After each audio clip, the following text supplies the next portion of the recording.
La doctora Susana Chow Pantay estudió ingeniería química y posee una maestría en ciencias químicas, una especialidad como ingeniero petroquímico y un doctorado en ingeniería química. Ella es una asidua y apasionada lectora de la Biblia desde su niñez y nos comparte su perspectiva del mundo desde su experiencia como profesionista y científica y cómo su fe y conocimiento de la Biblia le han permitido disfrutar y desarrollarse en un mundo cambiante, por lo que nos explica que la Biblia es un manual para manejarse apasionadamente en los cambios de este nuevo milenio. En esta conferencia, la doctora Susana Chow Pantay nos presenta una serie de metáforas para describir los cambios que implica la transición de la era industrial a la era tecnológica, de una mentalidad que maneja como realidad solo lo visible, tangible y medible, orientada a formar individuos que actúan como extensiones de máquinas en el mercado de trabajo, en donde funcionan como mano de obra y se les requería sobre todo ser capaces de seguir procedimientos. A otra mentalidad capaz de manejar sistemas en donde lo invisible, intangible y no medible también forma parte de la realidad e influye en nuestra percepción del mundo que nos rodea. La mente sana ve las cosas como son. La mente enferma distorsiona lo que ve y la mente inculta no alcanza a dar sentido a lo que ve. Por todo esto, los invito a que escuchemos esta conferencia en voz de la doctora Susana Chow Pantay.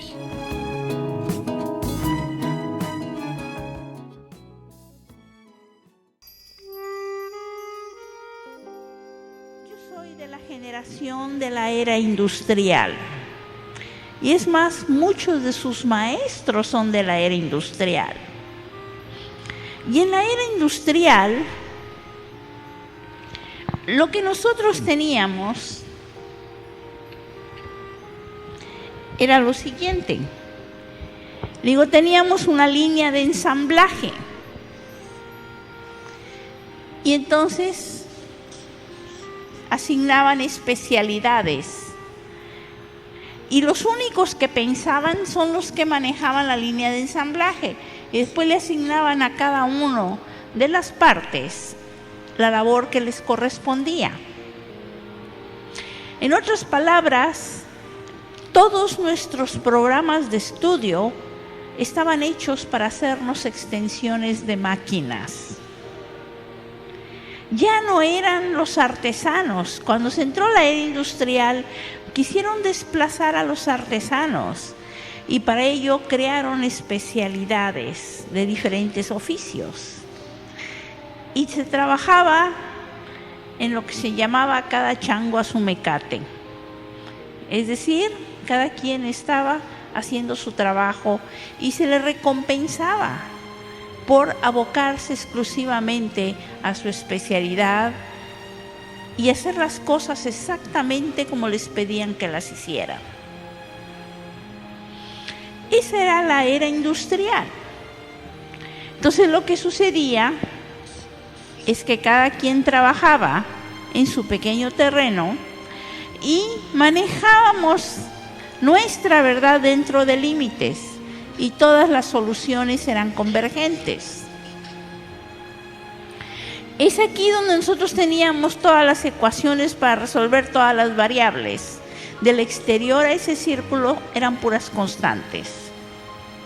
Y esto es de suma importancia, porque eso permitía la especialización. Y les digo, y cada carrera era como coger ese reloj que está ahí aquí atrás y te enseñaban cómo pegarle al interior del reloj. Una vez que ya lograbas pegar al interior del reloj, en vez de pegarle a toda la pared, ya te daban tu título. Y entonces tú, para poder aprender a pegarle justo donde están cogidas las manecillas, lo que hacías era, tomabas a alguien que siempre le pegaba ahí en medio y le preguntabas cómo le hacía.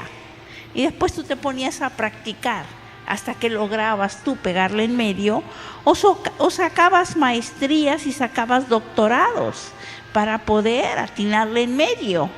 Porque un especialista es el que sabe más y más de menos y menos. ¿Sí? Entonces ya lograbas pegarle en medio. Le digo, y para eso, lo único que tenías que hacer Tú aprendías del pasado. Eso es como manejar tu vida como si fuera un automóvil viendo por el retrovisor. Aprendías del pasado. Por eso nosotros tuvimos mentores. Y para aprender del pasado, cuando estás en la escuela, lo único que se requiere es demostrar que no eres tonto. Tus referencias son los otros tontos. Por eso decían, bueno, sí, ok, me saqué 6, pero todos los demás se sacaron 5 y automáticamente eso me hacía inteligente. Pero las nuevas generaciones, ellos tienen otro reto. Y les voy a decir en qué consiste. Cogieron el blanco, que nosotros antes era fijo, no se movía, y lo pusieron en una catapulta y lo lanzaron al aire. Lo lanzaron. Ahora sí, pégale en medio. Ese es el juego que tienen ellos. Ese es el mundo de cambios. Ahora, para poderle pegar en medio, primero tienes que atrapar el blanco y saber dónde está. ¿Ven qué interesante? Y para eso se requieren manejar más variables. ¿Por qué? Porque ahora tienes que saber en qué ángulo estaba colocada la catapulta cuando lanzaron el blanco. ¿Con qué fuerza lanzaron el blanco? ¿En qué dirección? La dirección del viento, etcétera, etcétera. Y eso equivale a manejar tu vida viendo por el parabrisas, no por el retrovisor. Ahora la apuesta es a futuro. Y nosotros, muchos de nosotros los adultos, que nos hemos atrevido a ver a través del parabrisas, nos dio un síncope cardíaco. ¿Por qué? Porque si bien estamos yendo por el periférico, nos acaban de cambiar la dirección y todo mundo viene en sentido contrario, porque según nosotros vamos en el sentido correcto. Pero la verdad es que le cambiaron el sentido a esa vía rápida. Y si no hemos chocado, no es porque seamos buenos pilotos, sino porque aquellos nos vienen eludiendo. Pero ya están listos para sacarnos. Prueba de ello es el desempleo y la contratación de muchachos jóvenes por los viejos. Entonces tú dices, bueno, es que no saben apreciar la experiencia. La realidad es que somos expertos en un mundo que ya no existe. Somos muy buenos para pegarles a un blanco fijo, pero ahora hay que pegarle a un blanco móvil. Y primero hay que localizarlo y después pegarle en medio. Y yo quisiera que viéramos algo que es de suma importancia para podernos ubicar en el tema de esta noche. Vean ustedes. ¿Saben ustedes quién es el que fija el blanco? El blanco lo fija el mercado. Y el mercado son gentes. ¿Sí? Y las gentes no son lógicas. Son paradójicas. Son dos verdades en aparente contradicción. No es una verdad y una mentira, son dos verdades. Tan verdad es lo que opina el rico como los argumentos que tiene el pobre. Tan verdad es la del empleado como el desempleado. Tan verdad es la del joven como la del viejo. El viejo reclama su pensión. El joven reclama su derecho a trabajar. Qué interesante, ¿verdad? Son dos verdades y aparentemente son contradictorias. Pero a nosotros nos enseñaron y nos dijeron que la realidad era solo aquello que podías medir, percibir y repetir y palpar con tus sentidos. Eso era lo que era real. ¿O no es cierto? A mí me impactó mucho un libro que decía, ¿qué es la realidad? Nunca me había hecho la pregunta. Yo como ingeniero me digo, para mí la realidad es lo que tú puedes palpar, lo que tú ves, lo que tú mides, lo que tú cuentas. Eso es real. Y todo lo demás era subjetivo. Que estaba solamente en tu cabeza, pero en realidad no existía. Pero fíjense qué extraordinario. ¿Saben lo que dice la Biblia?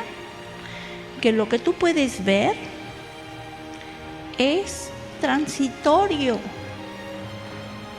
y lo que no ves es permanente. ¿Cómo la ven? Dije, ¡ah, Chihuahua! Entonces, ¿qué es la realidad? ¿Lo que es transitorio o lo que es permanente? Y entonces es allí que me acordé de ese pasaje de la Biblia que te dice, la fe es la sustancia de lo que esperas, la confirmación de lo que no ves. Y que Dios hace lo que se ve de lo que no se ve. Y lo que es de lo que no es. ¿Qué es la realidad? ¿Eso es la realidad para ti? ¿Esa es la realidad en la que tú crees? La palabra de Dios dice que es transitoria. Y para mí fue fascinante, porque indudablemente cuando el hermano me invitó a darles esta plática, yo acepté. Sin embargo, me pareció fascinante el venir a compartirles y les agradezco que hayan venido, porque quiero que se lleven una idea muy clara de que en realidad en Cristo somos más que vencedores. Y yo quiero que en esta noche todos y cada uno de nosotros podamos salir realmente conscientes que este mundo de cambios es todo un reto y toda una aventura, no es una amenaza. Porque a los que Dios aman, todas las cosas les ayudan a bien. Pero vamos a ver si lo podemos describir de una manera mucho más clara. Porque vean ustedes que la vida no tiene contradicciones, la vida no tiene más que paradojas. Y una paradoja son dos verdades en aparente contradicción. No es una verdad y una mentira, son dos verdades. Los problemas técnicos tienen soluciones convergentes porque yo le pongo límites al problema. Pero el problema humano, por ser paradójico, las soluciones son divergentes. Y problema con solución divergente no tiene solución. Los problemas humanos ustedes no los resuelven. Los problemas humanos se superan. Y tienes que manejar una relación gana-gana. Como les digo, tan verdad es la del rico como la del pobre, entonces tienes que manejar tu relación gana-gana. Pero yo a nivel de la lógica, yo no sé manejar dos verdades. Entonces, a mí me entrenaron en mi disco duro, mi cultura, mi escuela y toda mi sociedad, me entrenó para manejar aquello como verdad, lo que a mí me conviene, y lo que no me conviene es mentira. Entonces yo no sé manejar dos verdades, yo tomo la que me conviene como verdad y la que no me conviene como mentira, pero la mitad de una verdad es una mentira. Una verdad a medias no es una verdad. Y es que las paradojas solamente se manejan apasionadamente en el campo de la fe. Yo como cristiana, yo creo en puras paradojas. Yo creo que aquel que no podía ser contenido ni por el cielo ni por la tierra, fue contenido en el vientre de una virgen. Si te ensalzas vas a ser humillado. Si te humillas vas a ser ensalzado. ¿Quieres hallar tu vida? La vas a perder. ¿Estás dispuesto a perder tu vida a causa del evangelio? Vida eterna vas a tener. ¿No son esas puras paradojas? Por eso cuando uno dice, y es que Jesucristo dijo, yo soy el camino, la verdad y la vida. Y nadie viene al Padre si no es por mí. Y lo que es extraordinario es cuando yo al venir a mi Señor le digo, Señor, hágase en mí tu voluntad. ¿Saben lo que yo descubrí? ¿Cuál es la voluntad de Dios en nuestras vidas? Nos pone a hacer lo que no nos gusta hacer hasta que nos guste. Esa es su voluntad. ¿Y saben por qué? Porque el Señor te está enseñando la otra mitad de la verdad. ¿Por qué no te gusta? Porque no la conoces. Y la única manera de conocerla es viviéndola. Y Él te pone en esa situación. Dice, Señor, dame paciencia, y te mete en unas broncas que se te desarrolla la paciencia. ¿Sí? Pero ¿saben por qué? Porque dijo el Señor que nosotros como cristianos somos llamados a tener el ministerio de la consolación, para consolar de la manera en que fuimos consolados. ¿Por qué? Porque si los problemas humanos hay que superarlos, indudablemente, una vez que tú ya estuviste en los dos extremos, como quiera sabes, todo lo demás queda en medio. Y además, como yo le decía a los muchachos, le digo, ¿saben ustedes que ustedes no tienen que saberlo todo? Lo único que tienen que saber es lo que les preguntan. ¿O no?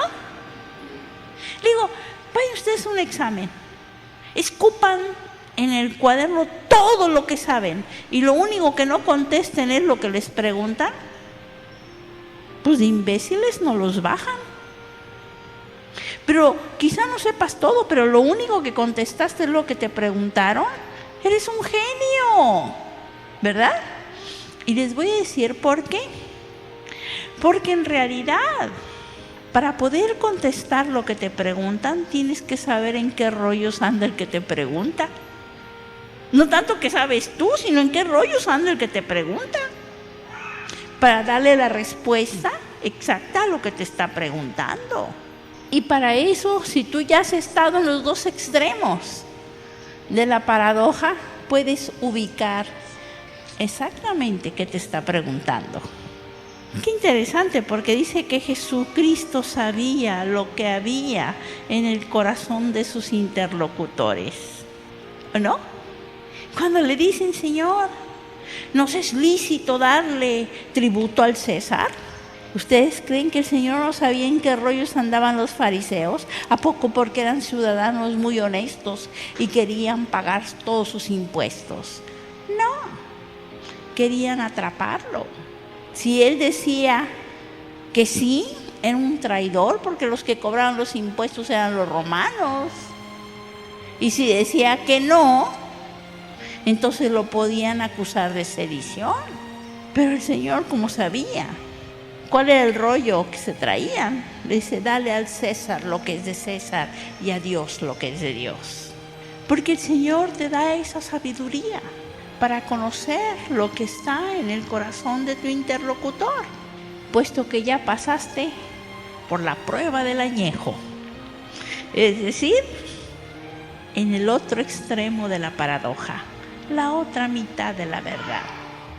Cuando tú has perdido a un ser querido y sabes lo que es el dolor de perder a un ser querido, indudablemente tú puedes identificar el dolor de alguien que ha perdido un ser querido, ¿no? Cuando tú has padecido una enfermedad como el cáncer, en donde se te ha extirpado parte de tu cuerpo, tú puedes entender lo que siente aquel que ha pasado por esa experiencia. Tenemos el ministerio de la consolación, para consolar de la manera en que fuimos consolados. Ahora bien, En un mundo de cambios, el mercado es el que está fijando la posición del blanco. ¿Y quién es el mercado? Son gentes.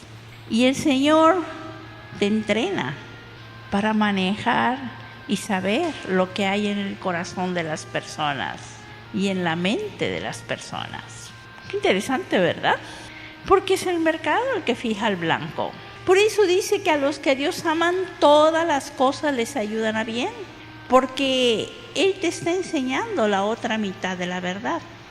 Y es que yo le decía a los muchachos, le digo, miren muchachos, nosotros, le digo, ustedes están muy temerosos. ¿Por qué? Porque la realidad para ustedes es lo que leen en los periódicos, lo que ven en las noticias, y es bastante desalentador. Y si bien tú tienes el conocimiento para enfrentarte a un mundo de cambios, tienes el potencial para hacerlo, lo que te falta es la motivación para hacerlo. No sabes para qué. Tú dices, bueno, ¿y para qué? ¿Para qué estudio? Si mira cómo está el mercado de trabajo. ¿Para qué estudio? ¿Y para qué inviertes tanto dinero enviándome a una escuela particular para que cuando después salga me vayan a pagar lo que tú le estás pagando a la sirvienta como sueldo? Y es bastante desalentador. Y eso es lo que hace que los muchachos se sientan desalentados. ¿Para qué, dices tú? Cuando todo lo que hay en el exterior te lleva al desaliento, porque tú estás considerando que esa es la única realidad que existe. Lo que se dice en el exterior, lo que es visible y lo que es palpable, lo que Dios dice que es transitorio y que a ti te enseñaron que es permanente, que es la base de tu toma de decisiones. Vean qué interesante. En una ocasión mi pastor, Rolando Gutiérrez Cortés, me dijo, Susana, ¿cuál es la diferencia entre crisis, conflicto y problema? Todo el mundo cree que comienza con problema, no lo resuelve, está en conflicto y termina en crisis. Pero yo descubrí que era al revés.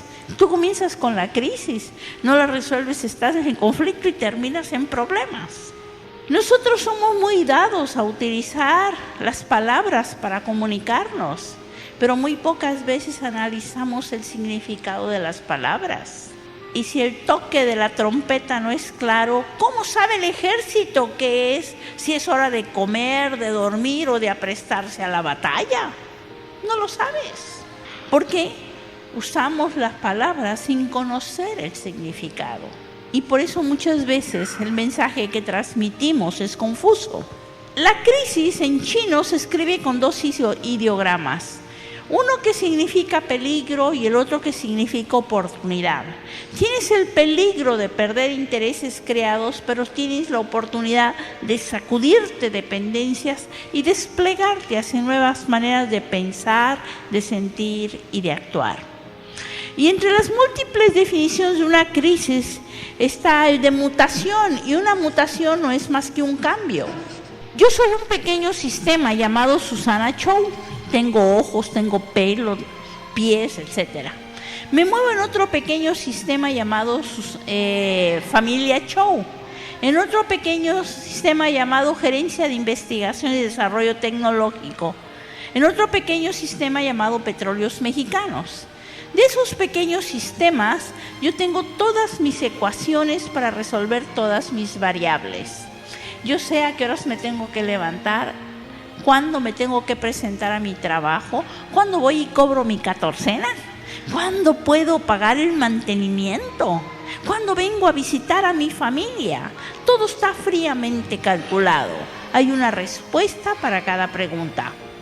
De los sistemas mayores llamado país, llamado continente y llamado universo, yo tomo constantes. Yo tomo como constante que México tiene que seguir pidiendo prestado para sostener su economía. A mí eso ni me preocupa ni me quita el sueño. Yo no me levanto en la mañana, prendo el televisor a ver si ya dejo de pedir prestado. ¿Ustedes sí? ¿No? Es que lo toman como constante. Yo tomo como constante que esas broncas que tienen ahorita en el Medio Oriente entre los israelíes y los palestinos no se viene a México. A mí eso ni me preocupa ni me quita el sueño. Bueno, pues yo voy a tener una crisis cuando una de esas constantes se me haga variable. Cuando a México ya no le preste el Banco Mundial y se vengan los recortes de personal en Pemex y yo ya no cobre mi catorcena y ya no tenga para pagar mantenimiento, estoy en crisis. Y todo porque una constante se me hizo variable. Y saben ustedes que la madurez de un individuo se mide por el número de variables que maneja. Y la inmadurez se mide por el número de constantes. El que maneja más constantes son los bebés recién nacidos. Eso no les preocupa ni les quita el sueño nada. ¿Y saben ustedes que las crisis están a nivel racional? Están en tu cabeza. La mente sana ve las cosas como son, la mente enferma distorsiona lo que ve y la mente inculta no alcanza a dar sentido a lo que ve. Están a nivel racional, están en tu cabeza. ¿Las ves? ¿Es algo visible? No. Y sin embargo son reales. Una vez que ya decidiste que una de tus constantes se hizo variable, ahora sí tienes el conflicto, ¿qué vas a hacer? Tienes más variables que ecuaciones para resolverlas. Y el qué vas a hacer no es racional, es psicológico. Esto depende de tus valores. Vamos a suponer que seas un gerente en Pemex, 43 años, con un coche a medio pagar, una casa a medio pagar, con los chamacos adolescentes en el TEC de Monterrey, con muy pocos ahorros en el banco. ¿Qué va a hacer si lo liquidan? Porque ni a jubilación llega. ¿Qué va a hacer? ¿Asegurar el coche? ¿Asegurar la casa? ¿Asegurar la educación de los hijos? ¿O tomar su liquidación y hacerse ojo de hormiga y que cada quien se arregle como pueda? Y desaparecer. Donde está tu tesoro, allí está tu corazón. Depende de tus valores. Y una vez que ya decidió qué va a hacer, ahora sí tiene el problema. ¿Cómo le va a hacer? Y el cómo es existencial, es el único que depende del exterior. ¿Se fijan? Estos dos están en tu interior. El tercero es el único que depende del exterior. Porque no es lo mismo buscar trabajo cuando tienes 20 años que cuando tienes 40 años. Buscar empleo en 1962 que en el 2002 es completamente diferente. Pero eso sí depende del exterior. Y si tú, joven, te sientes amenazado porque estás viendo como realidad lo que ves en los periódicos de una manera abierta, yo te digo que no es más que la tercera parte de la realidad que es permanente. Depende de tu mente. ¿Cuántas constantes manejas? ¿Y cuántas variables? Y de tus valores. Una vez que tú sabes, cuando manejas tú más variables, tienes más ecuaciones para resolver problemas, tienes más recursos para resolver problemas. De otra manera, todo lo arreglas con regla de 3 simple. ¿Cuántas constantes manejas? ¿Y cuántas variables? Y de tus valores. Una vez que tú sabes, cuando manejas tú más variables, tienes más ecuaciones para resolver problemas, tienes más recursos para resolver problemas. De otra manera, todo lo arreglas con regla de 3 simple. Usas el cerebro como si fuera un sistema operativo, un DOS, con una entrada y una salida y sin disco duro. Por eso tienes una mente inculta que no alcanza a dar sentido a lo que ves. Y yo les decía a los muchachos ayer, digo, fíjense, si ustedes cogen un archivo que generan en un Windows 2.0, una versión vieja del Windows, y lo coges y lo metes en una computadora que tiene un Windows 2000, que es la última de las últimas versiones, te abre el archivo. Pero ¿qué pasa cuando tú coges un archivo generado en un Windows 2000 y lo metes en tu computadora que tiene un Windows 2.0? No lo abre. ¿Saben por qué? Porque el Windows 2.0 maneja muchas constantes y el Windows 2000 maneja muchas variables. por eso es más versátil, por eso resuelve más problemas, porque tiene más ecuaciones. Entonces, ¿cómo quieres darle sentido a lo que ve con una versión tan obsoleta con la que te manejas, en donde tienes puras constantes? No alcanza a dar sentido a lo que ves, por eso te da miedo, por eso estás limitado. En otras palabras, cuando Jesucristo en realidad te dice: el que quiera seguir en pos de mí, niéguese a sí mismo, tome su cruz cada día y sígame, lo que en realidad te está diciendo es: deja de contar con los dedos, sino como te voy a enseñar matemáticas. No puedes contar hasta 20. Y uno está creyendo que cuando el Señor te dice: niégate a ti mismo, ay, es que me quieres limitar en mi libertad. Al contrario, y conoceréis la verdad, y la verdad os hará libres. Y es que nosotros usamos el cerebro como si fuera un sistema operativo, con una entrada y una salida. Y esto viene en realidad de origen, a causa del pecado original. Déjenme explicarles lo que es el pecado original, para que nosotros podamos ver por qué estamos tan limitados, por qué estamos constantemente en crisis, por qué manejamos tantas constantes. El ser humano está compuesto de espíritu, alma y cuerpo. Aquí está tu espíritu, tu alma y tu cuerpo. En tu espíritu está tu intuición, está tu conciencia y está tu comunicación con Dios, que yo la llamaría alabanza, porque Dios es espíritu y los que le adoran en espíritu y en verdad es necesario que le adoren. En el alma está tu yo, aquí está tu inteligencia, tu voluntad y tu emotividad. Y la parte exterior es el cuerpo. Aquí hay gordos, hay flacos, hay feos y hay bonitos. Cuando Dios creó al hombre, lo hizo a su imagen y semejanza. Pero Dios es espíritu y Dios le dio al hombre libre albedrío. Él podía elegir o rechazar lo que Dios le pedía. Y como Dios es espíritu, para que el hombre, Adán y Eva, pudiesen comunicarse con Dios, tenían que tener como la sede de sus decisiones el espíritu. Este era el amo. Aquí es donde se tomaban las decisiones. Y una vez que él decidía obedecer lo que Dios le pedía, el alma se convertía en el mayordomo. Ya nada más era cuestión de echarle inteligencia, voluntad y emotividad, y el cuerpo era el esclavo. Ellos comían del árbol de la vida, no se enfermaban, no se cansaban, no morían. No había límite para el alma. Pero dice el Génesis 3, pero la serpiente era astuta y dijo: ¿con qué no podéis comer de todo árbol? Sí, dice, de todos menos del que está en medio del huerto, sino ciertamente moriremos. Entonces dice la serpiente: no moriréis, sino sabe Dios que cuando comiereis del fruto serán abiertos vuestros ojos y seréis como dioses, sabiendo el bien y el mal. Ustedes saben que Adán y Eva físicamente no murieron, si no nos hubiera escrito el resto de la Biblia. Pero ¿qué es la muerte? La muerte es la debilidad en su máxima expresión. Cuando a ti te abren el ojo y no mueves la canica, estás muerto.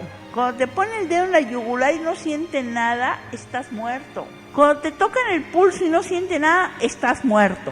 Es decir, tus signos vitales son tan débiles que no hay nada en tu interior que muestre al exterior que hay vida en ti y se te declara muerto. Y así es como han enterrado a muchos vivos. ¿En qué consiste la muerte de Adán y Eva? No había nada en el espíritu de Adán que le mostrase a Dios que había vida en él, porque él había decidido de allí en adelante que la sede de sus decisiones habría de ser el alma. Lo que cuenta es lo que yo pienso, lo que yo creo y lo que yo siento, y lo demás me vale.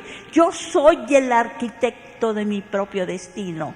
Yo, después yo y luego yo. Y le entró el complejo de yo-yo. Ese es el pecado original.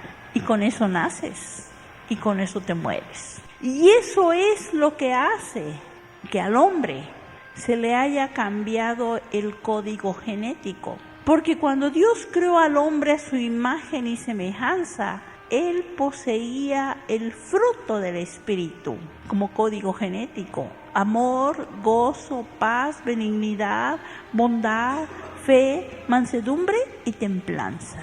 Esas eran las características que manifestaba el hombre de una manera natural. Pero cuando él come del fruto prohibido y quiso ser como Dios, se le cambió el código genético y empezó a manifestar el fruto de la carne: odios, iras, contiendas, envidias, herejías, adulterio. Y con eso naces de una manera natural. Y eso es lo que transmites de generación en generación. ¿Ven qué interesante? Y el regalo más grande que Dios le dio al hombre antes de echarlo del paraíso, le dijo: te ganarás el pan con el sudor de tu frente. Porque no hay nada peor que el hombre en ese estado de soberbia y además de ocioso. Porque entonces el cuerpo se convierte en el amo y ya no hay voluntad, no hay inteligencia y no hay emotividad, como sucede con los alcohólicos y con los drogadictos. El deterioro total del individuo.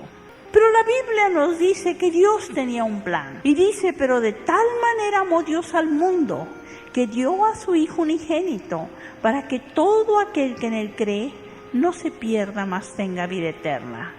Porque yo soy el camino, la verdad y la vida, y nadie viene al Padre si no es por mí.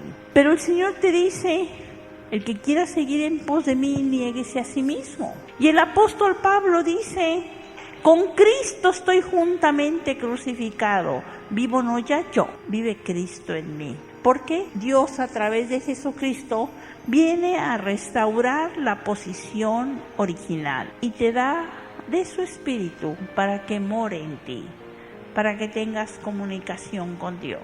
Y esto es de suma importancia, hermanos, porque cuando el Señor te dice niégate a ti mismo, significa deja de contar con los dedos si quieres aprender matemáticas. ¿Y por qué a los que Dios aman todas las cosas les ayudan a bien? ¿Saben por qué? Porque el Señor, cuando te pone a hacer lo que no te gusta hacer, lo que te está enseñando son nuevas ecuaciones para manejar nuevas variables. Te está capacitando para un mundo de cambios. Porque entre más ecuaciones manejes, más problemas podrás resolver. Mejor podrás saber lo que hay en tu propio corazón y lo que hay en el corazón de tu prójimo. Es fascinante, porque indudablemente la vida cristiana es toda una aventura. El cristiano vive en dos mundos: el mundo de lo visible y de lo intangible, de lo visible y lo tangible, y en el mundo espiritual, que es invisible y es intangible, y puede manejarte en esas dos realidades. Ahora yo les pregunto, cuando tú estás pensando en un blanco móvil, el blanco se sigue moviendo, pero para poderle pegar en medio tienes que ver las probabilidades de que pase por un determinado punto y tú tratar de lanzar tu flecha para pegarle en medio. Pero ese se está moviendo, le estás apostando a que va a pasar por ahí. Todavía no lo ves, porque el reto al que se están enfrentando ellos en un mundo de cambios es manejar lo invisible. Muchas gentes dicen: no, es que los bancos no prestan, no hay capitales que quieran invertir. La realidad es que hay mucho dinero para invertir y disponible para aquellos que son capaces de ubicar un blanco probable. Eso es lo que se llama en economía nichos de oportunidad. ¿Ven qué interesante? Y no son más que probabilidad, son puntos virtuales. Es extraordinario, pero nosotros estamos confiando. ¿Y cuántos? ¿Por qué la Biblia te dice que el rico pone su confianza en sus riquezas? ¿Y por qué en esa parábola del hombre rico que dice: alma, huélgate, tienes tus graneros llenos, y dice: necio, esta noche será reclamada tu alma? ¿Saben ustedes que yo siempre les decía, yo tomo como constante que México tiene que seguir pidiendo prestado para sostener su economía? Pero créanme que cuando yo vi lo que pasó en Argentina, mi constante ya tenía que tener ecuación, porque es muy probable que pase en México. Recibí un correo electrónico en donde decían estos argentinos, dice: ¿cómo es posible que un país como Argentina, que llegó a ser el granero del mundo, que tenía mucho ganado, que tenía petróleo, que tenía costas, que tenía minerales, que tenía ganado, que tenía muy poco analfabetismo. ¿Cómo es posible que haya llegado a la situación en la que estaba? ¿Saben por qué?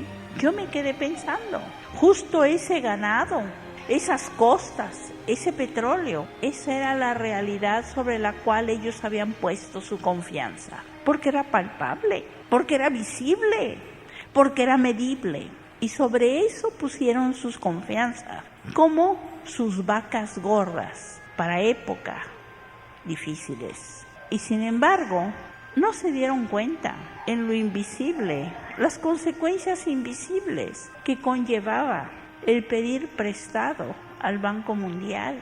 No se dieron cuenta que la corrupción que se generó entre sus funcionarios, el mal uso de los recursos que pidieron prestados, porque dicen que con agua, pastos y dinero cualquier tarugo es ganadero. Pidieron prestado y pusieron a cualquier tarugo como ganadero, y que eso iba a constituir las vacas flacas que se iban a comer las vacas gordas. ¿Qué fue lo que les pasó? Porque el que pide prestado es siervo del que presta. ¿No dice eso la Biblia?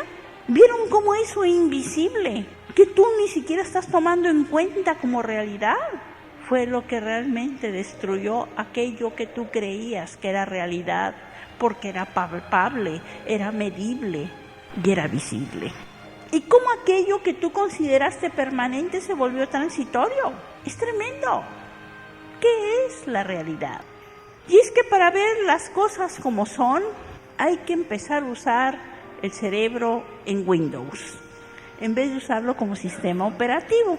Vean ustedes, porque el Señor te dice, pruébame y verás si no te abriré las ventanas de los cielos y derramaré sobre ti bendiciones hasta que sobreabunde. ¿Qué son las ventanas? Pues son los Windows. ¿O no? Por eso hay que usar el cerebro en Windows. No, si la Biblia tiene respuestas a todo, lo que pasa es que la mente inculta no alcanza a dar sentido a lo que ve. Vean, en otras palabras, hay que usar el cerebro en Windows y hay que manejarse con 4 conocimientos, no con 1. Porque a nosotros, como individuos de la era industrial, nos dijeron que realidad solamente era lo que era palpable, lo que era medible y lo que era visible. Por eso aquel general ruso que llega con todo su ejército de la Plaza Roja de Moscú y le dice a los soldados ante esa catedral que había allí, dice, soldados, vean en la catedral, ¿alguno de ustedes ve a Dios? Entonces todos dijeron que no. Dice, es que Dios no existe. Entonces había entre los soldados a un cristiano. Y dice, soldados, vean la cabeza del general. ¿Alguno le ve el cerebro? No, es que no existe. Es interesante. Entonces tenemos que manejar 4 conocimientos para darle sentido a lo que ves. Conocimiento científico, el conocimiento de cosas. Conocimiento filosófico. Conócete a ti mismo y conocerás al mundo. El conocimiento de sí mismo. El conocimiento ideológico. El comportamiento del hombre en sociedad, que es el conocimiento de los demás. Y el conocimiento teológico. El conocimiento de Dios. Te guste o no te guste, algún día te traerá Dios a juicio. Y al que se le da más, se le va a exigir más. Vean qué interesante. Para adquirir cualquiera de estos 3 conocimientos, lo único que tú requieres es curiosidad mental. El único que tiene respuestas es el que tiene preguntas, ¿o no? Como dice, el único barco que llega a su destino es el barco que sabe para dónde va. Pero para adquirir este 4º conocimiento, lo que se requiere es obediencia a la palabra. ¿Por qué? Este conocimiento maneja el mundo de lo invisible.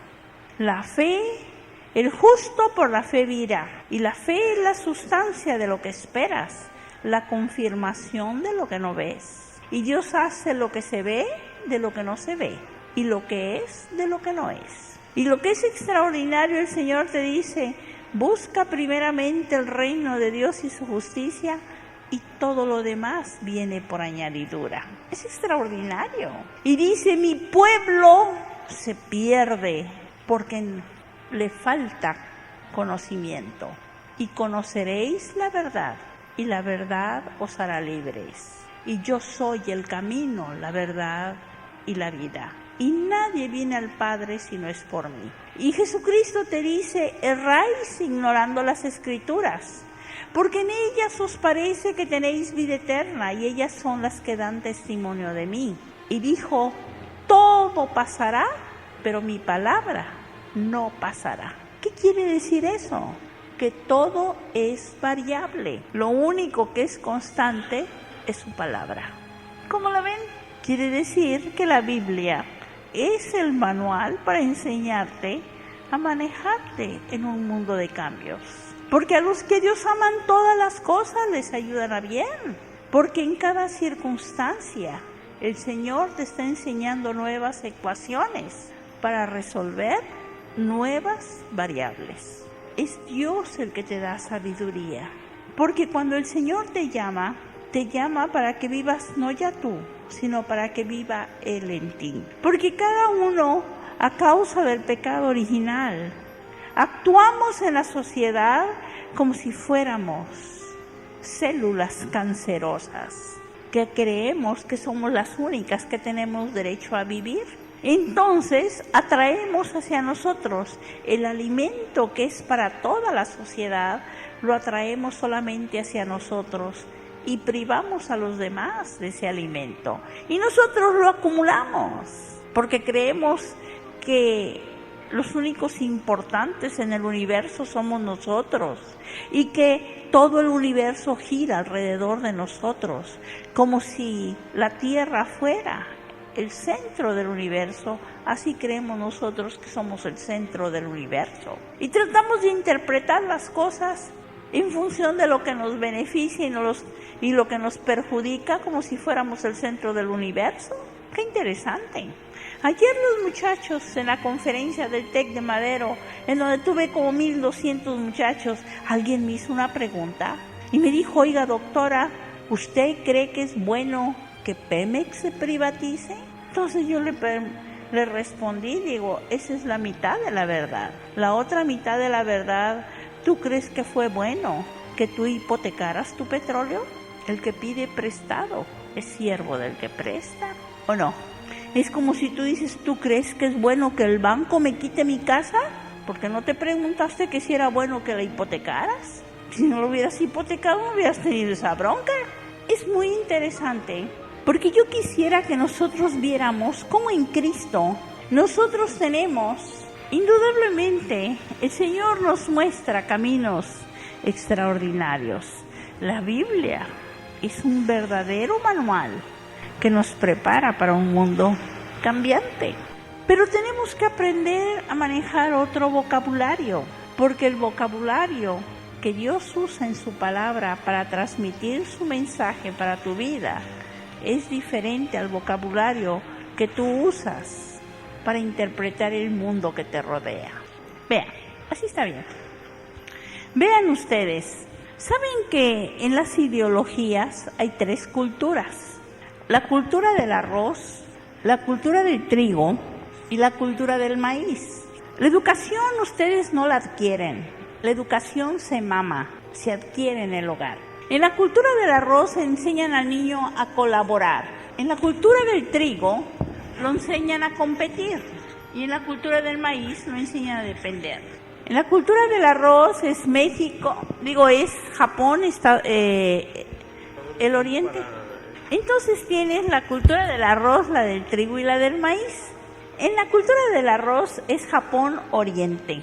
Y a esto los enseñan a colaborar. Y cuando a ti te enseñan a colaborar como país, en general como cultura, entonces tu gobierno administra gente. Y con eso resuelves hoy el problema de mañana. Ellos practican la teoría Z en economía. Esta es una educación de adultos y practican la interdependencia. Pero antes déjenme mostrarles un concepto que quiero que el de horizonte de aprendizaje. El horizonte de aprendizaje es el intervalo de espacio y de tiempo que cada uno de nosotros tenemos para monitorear el efecto de nuestras acciones. Aquí está tu acción, aquí está tu horizonte de aprendizaje. Un ejemplo de esto es el de un niño, el que no chilla no mama. El niño chilla, mama y lo demás ya no le importa, ya logró lo que quería. El problema cuando tienes un horizonte de aprendizaje tan estrecho es que el efecto de tu acción no se detiene en tu horizonte, este continúa y en el tiempo tienes efectos secundarios, ¿sí? Pero como tú tenías un horizonte de aprendizaje muy estrecho, tú dejaste de aprender porque dejaste de monitorear. Entonces, cuando tienes un efecto secundario, indudablemente te sientes víctima. Pues cuando menos encienden un cerillo para buscar el switch, pero no se ponen a chillar, ¿verdad? Bueno, el problema que nosotros vemos es que la diferencia entre una cultura y otra está en el horizonte de aprendizaje. Cuando tú enseñas a los niños desde pequeños a colaborar, indudablemente los estás enseñando a monitorear el efecto de sus acciones desde su niñez hasta su vejez. Por eso en las culturas orientales el viejo no es un desecho, porque lo enseñaron a monitorear el efecto de su acción desde su niñez hasta su vejez. En otras palabras, enséñame de tal manera a contar mis días que traiga a mi corazón sabiduría. Cada año que pasa, eres más sabio. Por eso a mí cuando me dicen, oye Susana, ¿es tu cumpleaños? Digo, no es mi cumpleaños, es mi onomástico. ¿Saben lo que es un onomástico? Es uno más que me mastico. ¿Por qué? Porque los años son como la comida. Si no los masticas, no los digieres. Si no los digieres, te causan indigestión. La indigestión te causa mal aliento y todo lo que dices apesta. Por eso hay tanto quejumbroso. Por eso yo le decía a mis compañeros, cuando empiezan a festejar los cumpleaños, y ya cuando te compran una gelatina, le digo, es que ya llegó a la edad en que tiembla. Ya no le pueden poner nada sólido. Pero es muy interesante, porque nosotros estamos viendo que cuando tú tienes un horizonte de aprendizaje en donde tú monitoreas de tu niñez hasta tu vejez, pues es que has adquirido muchas ecuaciones para manejar muchas variables, ¿sí? Bueno, en la cultura del trigo los enseñan a competir, y cuando te enseñan a competir, tu gobierno va a administrar. Esta es la cultura del trigo, es una competencia. Ellos no administran gente, administran capital, resuelven hoy el problema de hoy. Por eso ellos inventaron lo instantáneo y lo desechable. Los pañuelos instantáneos, pañuelos desechables, pañales instantáneos, pañales desechables, matrimonios instantáneos, matrimonios desechables, hijos instantáneos, hijos desechables, ¿o no? ¿Saben ustedes que la ley del aborto es un buen negocio? Porque los fetos abortados intencionalmente son una excelente materia prima para cremas de belleza, para curar el mal de Parkinson, para vacunas. Business is business. Y no mix business with pleasure. Ellos practican la teoría Y. Por eso dicen el Tratado de Libre Comercio desde el Yukón hasta Yucatán. Y esta es una educación de adolescentes, por eso se les acaba el programa a los 40 años. Después de los 40 años se pintan las canas, se quitan las arrugas, se bajan los años, cambian a su mujer por 2 de a 20 y se compran un coche deportivo rojo. Y ellos son individualistas e independientes. Pero en la cultura del maíz enseñan al niño desde pequeño a depender. México es un matriarcado. Los machos los hacen las mujeres. ¿Saben lo que es un macho? Es un inútil, ¿o no? Es un individuo que si no le lava la ropa anda todo cochino, no le das de comer, se muere de hambre, no le limpia la casa, vive en un muladar. ¿Y saben por qué las mujeres los hacen así? Porque quieren asegurarse que cuando estén viejas tengan quien las cuide, para que me ames porque me necesitas. Y entre más me necesites, más me amas. Entonces tu gobierno administra poder, resuelve hoy el problema de ayer, practica la teoría X de la prepotencia, es una educación de niños y practican la dependencia. ¿Se dan ustedes cuenta que la diferencia entre una cultura y otra es el horizonte de aprendizaje? El reto es crecer, ¿sí? Y tenemos en un mundo globalizado todas las culturas a las que te tienes que enfrentar. Te tienes que enfrentar al mercado de China para vender tus productos como zapatos, como vestidos. Tienes que ser competitivo. ¿No es eso lo que les están pidiendo a tus hijos? ¿Por qué creen que están fracasando tantas empresas del zapato en León, en San Mateo Atenco? ¿Por qué están cerrando esos negocios? ¿No pueden competir? Te cambiaron la jugada. Ahora yo quisiera preguntarles, ¿qué es lo que la Biblia nos dice? Más bien, quisiera decirles lo que la Biblia nos dice sobre nuestra cultura. El que está en Cristo, nueva criatura es. Las cosas viejas pasaron y aquí todas son hechas nuevas. Y el apóstol Pablo en Romanos te dice: os ruego por las misericordias de Dios que presentéis vuestros cuerpos en sacrificio vivo, santo, agradable a Dios, que es tu culto racional. Y no te conformes a este siglo, sino transfórmate con la renovación de tu entendimiento para que puedas experimentar la buena voluntad de Dios, agradable y perfecta. Y yo les decía que para tener éxito o fracaso en la vida no basta con cambiar la actitud, o sea, tu manera de ver el mundo. Tienes que volver a nacer para que puedas reprogramarte, porque el que está en Cristo nueva criatura es, ¿sí? Entonces Dios te da una vida nueva. Pero yo quiero preguntarles, ¿qué clase de cultura tienes como cristiano? ¿A qué te llama? Tú no puedes evitar proyectar tu cultura, pero como cristiano, ¿qué clase de cristiano, qué clase de cultura crees que el Señor te da? ¿A qué eres llamado? ¿A ser dependiente? ¿Cultura de maíz? ¿A ser independiente? ¿Cultura de trigo? ¿O a colaborar? ¿Cultura del arroz? ¿Qué clase de cultura tiene el cristiano? A ver, ¿quién dice yo? Arroz, dice uno. ¿Qué otro dice? ¿Saben ustedes qué clase de cultura tiene el cristiano? Cuando te dice que el que está en Cristo nueva criatura es, porque acuérdense que su cultura también los programó para creer determinadas cosas, para ver el mundo de determinada manera, para sentirte feliz o infeliz en determinadas circunstancias y para actuar de acuerdo a sus sentimientos. ¿Saben qué clase de cultura tiene el cristiano? El cristiano es una torta de chilaquiles con arroz, bien engordador. ¿Por qué? Miren, nosotros como cristianos somos llamados, aquí está tu espíritu, tu alma y tu cuerpo. Aquí en el espíritu tú eres llamado a hacer cultura de maíz, dependencia absoluta de Dios. Es decir, tú no dependes de nadie más que de Dios, en tu espíritu. En el alma, donde está tu yo, aquí tú eres llamado a hacer cultura de trigo.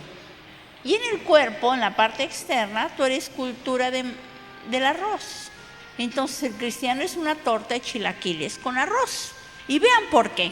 Porque yo siempre les he dicho, a mí no me preocupa que el mexicano dependa, a mí me preocupa de quién depende. Si podemos traer a muchos en nuestro país a depender de Dios, en el espíritu, entonces vas a ser como el niño que va a tener que confiar. El justo por la fe vivirá. Es una confianza en Dios. Y la confianza conlleva obediencia. Y el Señor te va a enseñar cosas que el ojo no vio, ni el oído oyó, que son las que Él ha preparado para todos los que le aman. te va a entrenar para manejar lo invisible como la realidad que es. Además, Jesucristo te dijo que Él vino para que tuvieras vida eterna. ¿Y qué es vida eterna? Vida eterna es horizonte de aprendizaje con dimensión de eternidad.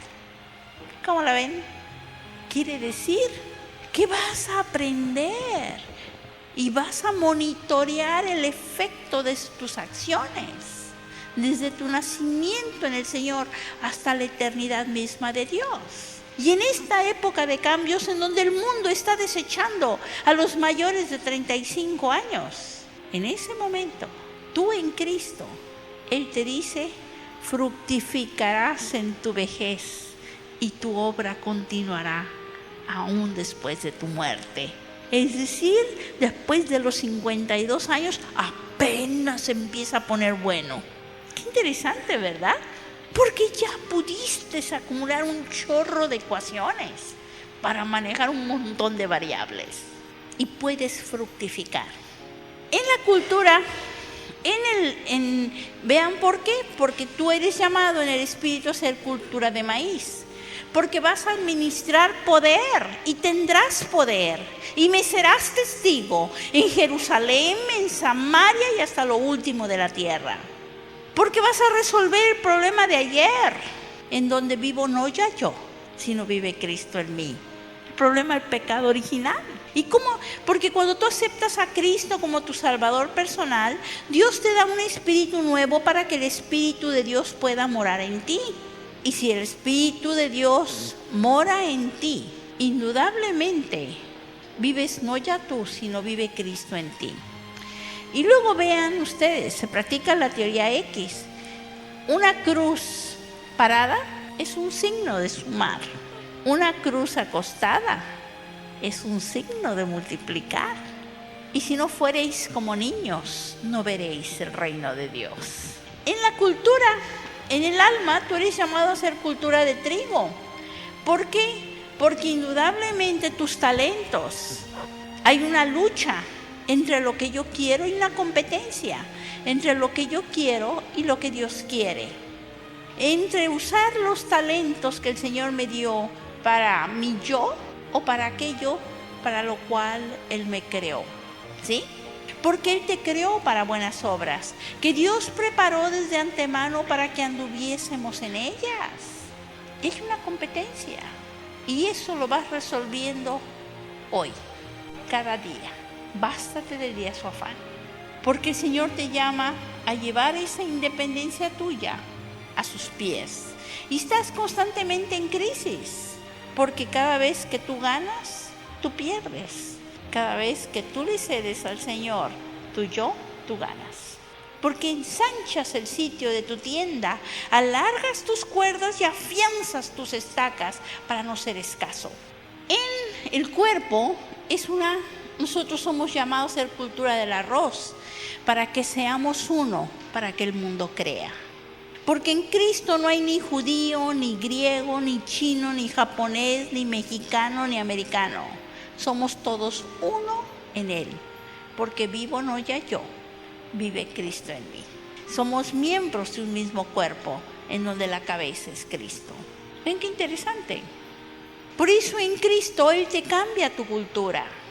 El que está en Cristo, nueva criatura es.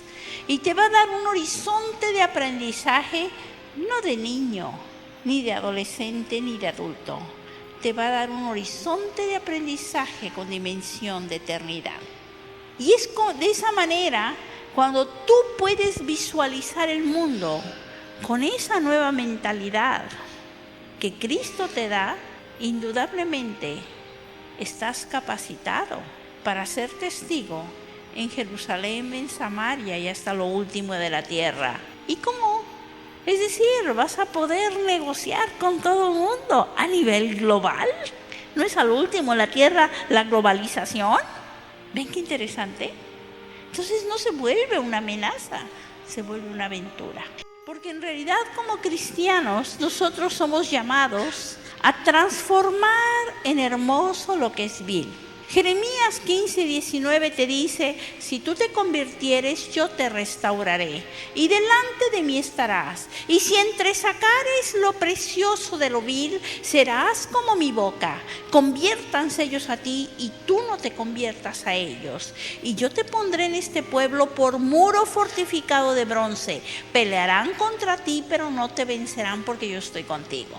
En otras palabras, tú eres transformado para transformar.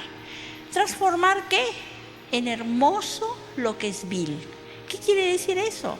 Donde hay desesperación vas a llevar esperanza. Donde hay pobreza vas a generar riqueza. Donde hay ignorancia vas a generar conocimiento. Eres bendecido para bendecir. Transformado para transformar. Pero tú dices: bueno, Señor, ¿y qué puedo hacer? Nosotros somos muy poquitos. Fíjense que una de mi especialidad en mi doctorado era la catálisis. Y un catalizador es un producto orgánico o inorgánico que sirve para lo siguiente. Cuando hay reacciones que se llevan muy lentamente, que toma años llevarse a cabo. Y se requieren condiciones muy difíciles de presión y de temperatura para que se efectúen. Y por lo general te dan toda clase de porquerías que no te sirven para nada. Pero si tú tienes en un reactor determinados productos y tú le metes un catalizador, tú puedes llevar a cabo en unos cuantos segundos una reacción que tomaría años en que se llevaran a cabo. Y muchas veces los puedes hacer en condiciones de presión y temperatura ambientes. Ni siquiera requieres condiciones drásticas. Y las características de un buen catalizador es que sea un producto altamente activo, altamente resistente a la contaminación, muy selectivo, fácilmente regenerable si se llega a contaminar. No forma parte de los productos de la reacción, sino se convierte en contaminante y se usa en partes por millón, así, una pizquita. Y esa pizquita transforma todo el contenido del reactor. Como cristianos somos llamados a ser catalizadores. Y la selectividad a la que el Señor te llama es transformar en hermoso lo que es vil. Díganme ustedes si no es hermosa la herencia que nos ha tocado. En esta época en donde todo el mundo transforma en vil lo que es hermoso, el Señor te llama a transformar en hermoso lo que es vil. Porque Dios te preparó para buenas obras. Y esas buenas obras Él las preparó desde antes de la fundación del mundo para que nosotros anduviésemos en ellas. Pero solamente puedes tener esa visión cuando Cristo habita por la fe en tu corazón.